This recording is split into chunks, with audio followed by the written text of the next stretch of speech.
Okay, this is a text. This is a test of your instruction ability. I would like you to look at my use of mirrors and the emergency stop. So my instructor today, who's gone off sick or gone to the dentist, said he was going to look at my use of mirrors today, and he was going to show me how to do the emergency stop. Yeah. Okay. Right. So he's got the same car as you. Okay. And he said that you'd fill in for him today because he's off sick. So my name's Tony. You can introduce yourself. I will stop you after 30 minutes, just because of the fact that we'll have run out of time. Yeah. Yes. Yeah. Right. So where you go? Right, Tony. Good to see you. Hi, George. Well, I'll take a lesson today, Right. which is use of mirrors, practical use of mirrors, and emergency stop. Yeah. So, how do you set up your mirrors? Oh, just move them. Okay. There's a set way to do that. The centre mirror and the two door mirrors are set up in a particular way. Have you set them up before? Oh, I have, yeah. Yeah. Okay. Well, would you like to? All right. Before you do, if you get your seat belts on and set up the car, ready to go. Okay, you set it and lean back when you do that, otherwise you won't get a true picture out of it. You'll set it incorrectly. And again, lean back in your normal drive position. Okay, and what can you see out of the centre one?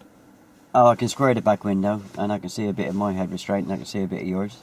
Okay, and I can see 2 finger widths and a bit of sky and a bit of road. Right. And the same in that one. Okay, now the way that mirrors actually used, they're usually used in pairs, and the centre mirror is the one that you always check first, because that gives you a true image. I have actually used mirrors before. Okay, so what can you see in your centre mirror? What are the features about the centre mirror then that makes it the first one to check?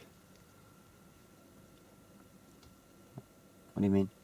Well, why would you check your centre one first? What does that show you? What does the centre one show you? What do you see in the centre mirror? Oh, true picture, isn't it?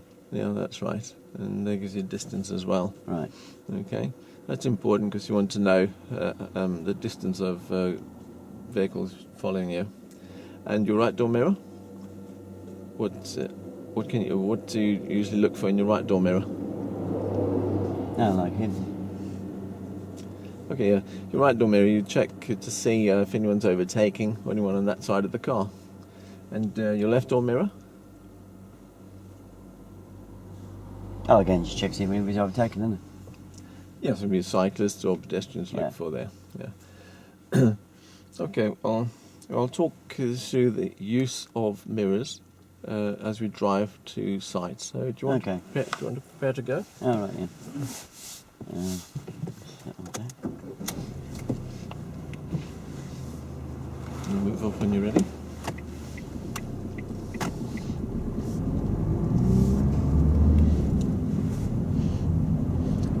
Tony, I said about use of mirrors. Now, once you've moved away from the curb, you'd be checking to see who's behind you. Check a centre mirror. All right. Yeah. Nobody behind me. No one behind. If there was someone behind you, you want to know how far behind they are. Yeah, we're going to turn left. You're going to turn left, yeah, Tony. So check a centre mirror and your left mirror. Okay. And you check a centre mirror because you want to know who's behind. Now, how far behind, so that you can react at the right time, early. Right.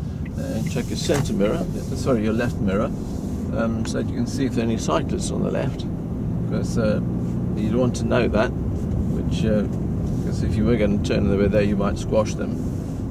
Also, you want to delay your signal if there's someone there. And we're going to turn right. You're going to turn right here, Tony. Again, check your centre mirror and your right mirror. Again, you're checking your centre mirror to see who's behind.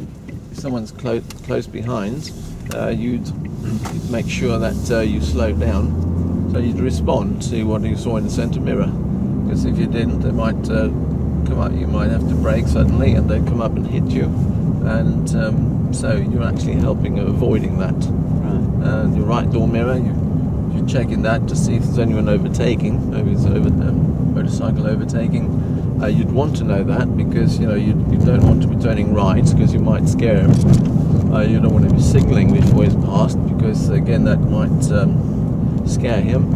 You might lose balance and fall into the path of the oncoming car. Now it's important that you don't do that. Your left door mirror, when we used it further back there, make sure that we can see cyclists and pedestrians on the left as you turn, because you don't want to turn in front of them, and also you want to perhaps delay your signal, because if you didn't, you might scare them and they might lose balance and fall off their fall off their bikes, and then as you got close to the curb and turned, you'd probably squash them. And that would be consequences that is quite easy to avoid. And we're going to follow the road straight. Going to follow the road straight ahead, Tony. So you've got a hazard here. So did you check the centre mirror? No. Yeah. Because coming up to a hazard, you want to make sure you know who's behind. And we're going to turn right. You're going to turn right. You're turning. So check the centre mirror. All right, and your right mirror. Again, you're checking your centre mirror to make sure you know who's behind, what's behind, and how far and what speed, so that you can react early. It gives me more time to react. That's right, it does. You may want to slow down if someone's close behind to avoid an accident.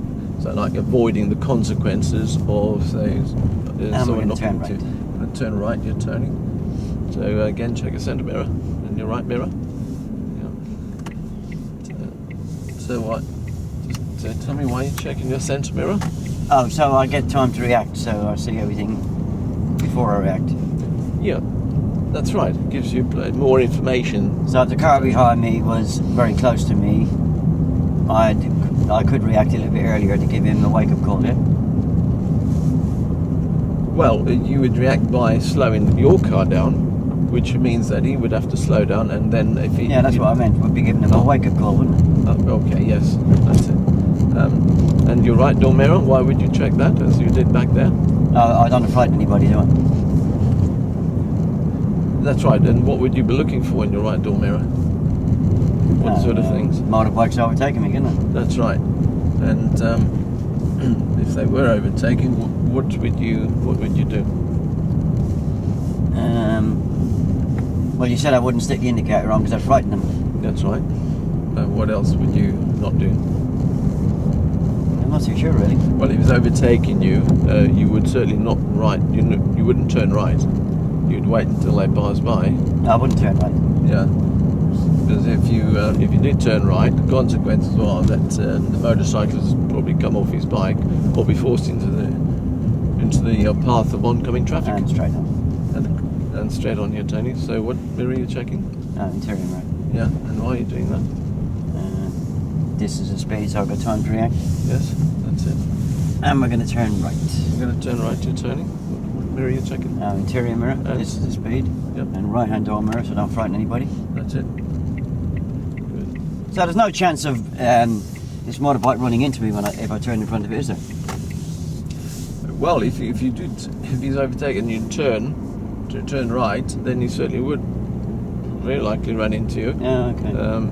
If he's not forced into, to swerve, then certainly he just hit you on the side. That would be an accident. That would be, the consequences are that there'd be an injury, damage, and so on. So it's important.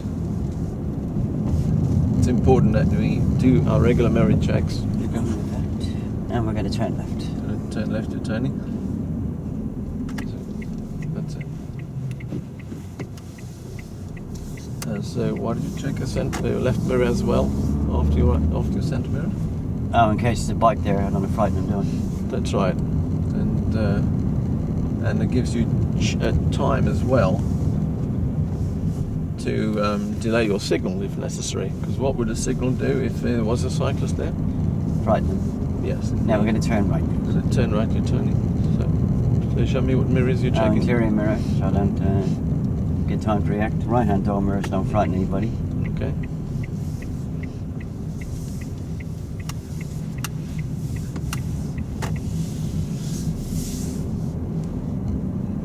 we stop on the left here, please. You stop on the left here, turn. And this would be a suitable road to. Okay.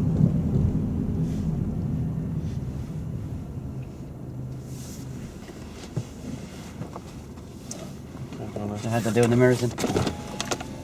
Well, you did very well. The use of mirrors, centre mirror, left and right mirrors. Oh, yeah, okay. you've got the information, so that's good. Good, and that's important because it gives you a clear idea of what's behind you. Alright, if you'd like to carry on from there then, George. Yes, it gives you a clear idea of what's behind you, so that it allows you to do an emergency stop, probably quite safely, you see, because you know it's behind you. You can do an emergency stop, which is what we're going to do now. And when we do it, so you won't be checking mirrors because you won't have time. So you seem to be, you managed your mirrors very well there.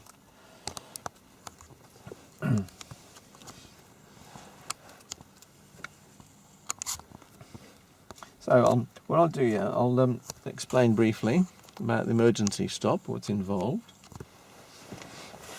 Okay, and so if you're coming along a road like this, and you'd want to first of all anticipate what might happen, to try and avoid the emergency stop, because that's the main idea about being proactive and knowing what's going on around you, is to anticipate what might happen. So you've got cars here. You see, you might have children on the left curb come out from between cars. But if you saw that and you were going slow enough, you'd be able to react and avoid hitting them. Right. Okay. But sometimes you need to do an emergency stop. So we'll explain that here. As I hinted there, when you're doing emergency stop, you would not look at your mirrors. There wouldn't be time. Okay. You want a quick reaction, which is basically you want to get your right foot from gas onto the brake as quick as you can while you're looking straight ahead at the hazard, and push the brake pedal down firmly to get a quick a stop as possible. Yeah, firmly. Your brake has got anti-lock braking system, and that allows you to push firmly straight without reducing the pressure. And you need to get it there quickly. And just before the car stops, you can put the clutch in, but I will tell you that just down. So down. Push it down. Yeah, I will tell you that at the time. But it's important that you get your right foot onto the brake as soon as you can and get the car to stop as quickly as you can. Once the car is stopped, then it's important to secure the car, just in case there's someone behind you who comes up and wasn't expecting you to stop. They hit you, and then you bumped into the child, Right. and you get the injury. So it's important to secure the car, and you've done secure the car before. What do you do to secure the car? I know, it's pretty cool. Okay, so that's you secure the car, and then you need then to prepare to move off so that you can park on the left. Just stop your car on the left, just to get a breather, if nothing else, and to see what's going on. And for that, you prepare the car to move, and you have a look, all-round observation around the car. Make sure you see everything that's moving, because when you move forward, you want to know that it's safe to move. So the observations would be, you start over your left shoulder, okay, and then all-round observations ending with your checking over your right shoulder through the blind spot, just between your, do you know where your blind spot is, your right blind spot? Yeah. Okay. And and then you can move off and park on the left. Yeah. And that's when you check your mirrors. Once you move off, of course, park on the left. Now the things that now to avoid that, again, I said about anticipation, the sort of signs we're looking for are signs of children or signs of work, like up ahead there you've got commercial vehicles. There's usually a lot of action around them. If you look on the sheet here, say you're looking for, say, schools or where children might be playing, so it's playground. You're looking at loose chips on the surface of the road. That will affect your speed. So you really want to go slower here, slower there. If the surface is prone to slipping, skidding, you want to slow down. Okay, and again, use your mirrors frequently, every 5 or 6 seconds, just their regular use.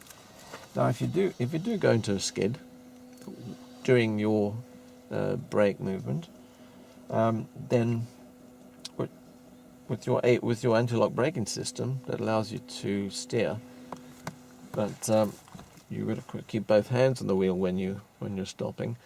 And but if you do go into a skid, ABS allows you to turn the wheel while you're skidding, and you would turn it in the direction of the way that you are going.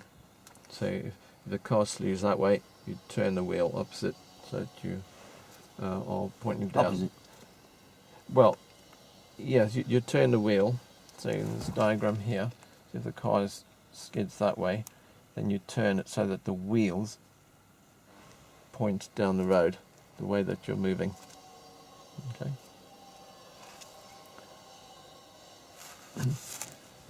Does that make sense?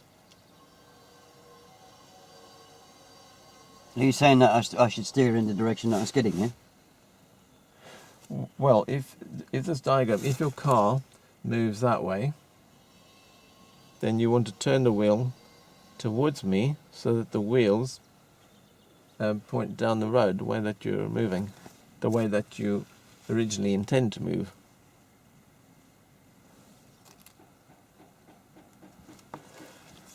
So I take it the back end of the car there is skidding to the... Which way is it skidding? To the left.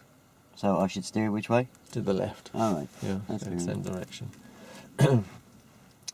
Something about stopping distances. If you're going at 20 miles an hour, your stopping distance would be roughly about 6 cars. So At 20 mile an hour. at 20 mile an hour, 6 cars. three cars. Sorry, 3 cars. So if you started stopping here, you'd probably be able to get to that green bin over there, or the car just beyond it, before you're able to stop. Alright. Right? At 30 miles an hour, you would need twice that distance.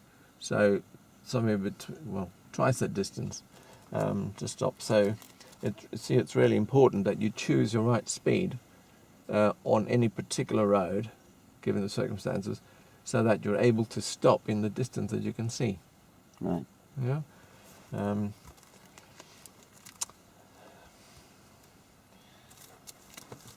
Now, let's see, and the consequences of a slow reaction when you do actually press the pedal. If you have a slow reaction, that will increase your distance that you'd stop in. Because you really want the shortest distance as possible. If you give too light a touch when you brake, if you don't brake firmly, that also increases it, and the consequence is that you'd hit the child, and you wouldn't want that. If you steer while you're moving, it could be that you'll start to skid. The actual car will start to skid, and again you might hit oncoming traffic. Yeah, so that's you don't want that.